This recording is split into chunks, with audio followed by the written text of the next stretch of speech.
قصص وأساطير. نجوب معا في أساطير وقصص بين الحقيقة والخيال. سنعيش معكم أساطير الحاضر والماضي في مختلف الثقافات، في قصص وأساطير. استمعوا واستمتعوا. قل للمليحة في الخمار الأسود ماذا فعلت بناسك المتعبد.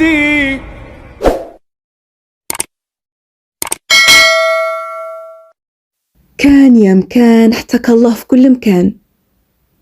نحكي لكم هذه المرة قصة أغنية قل للمليحة في الخمار الأسود ماذا فعلت بناسك متعبدي.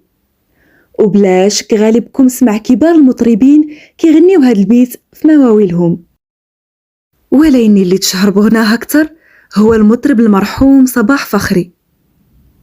لكن واش سبق لكم سمعتوا بقصة هذه الأغنية وتاريخها؟ ايوا باش تعرفوا سمعوني مزيان وحلوا ديناتكم معايا. هاد الأغنية هي في الأصل قصيدة عمرها 1300 عام لمولاها اللي سميتو ربيعة بن عامر التميمي الملقب بالدارمي، اللي عاش فترة الخلافة الأموية في العراق.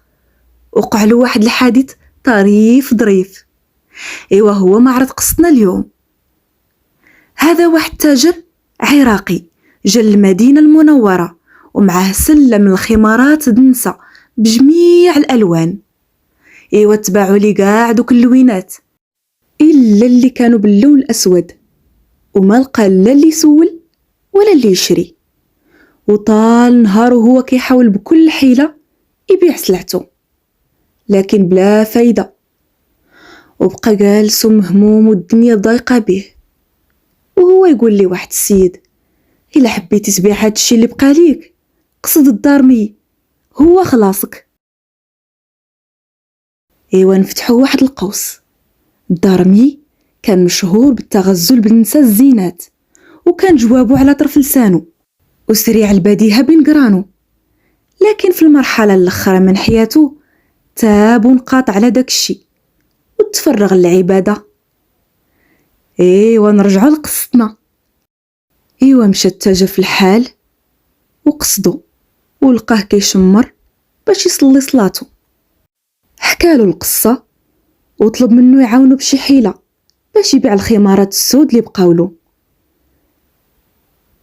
قال ليه الدارمي اسمح ليا انا شحال هادي باش قطعت مع هاد الشي.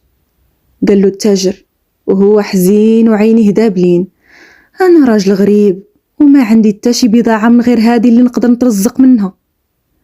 بقى كيتوسل ليه حتى قدر يقنعه. ايوا الدارمي بقى فيه التاجر وجلس كتب هاد الأبيات. قل للمليحة بالخمار الأسود ماذا فعلت بناسك متعبدي. قد كان شمر للصلاة ثيابه حتى وقفت له بباب المسجد. ردي عليه صلاته وصيامه لا تقتليه بحق دين محمد. وآمر اللي عنده صوت زوين في المدينة يغنيها. يوشع الخبر وما بقات في المدينة شي مرا إلا وشرت هاد الخمار الأسود باش تكون كل وحدة فيهم هي ديك المليحة اللي تغنى بها الدارمي في القصيدة. من اللي باع التاجر سلعته رجع الدارمي لصلاته ولعبادته. ايوا هذه هي القصة.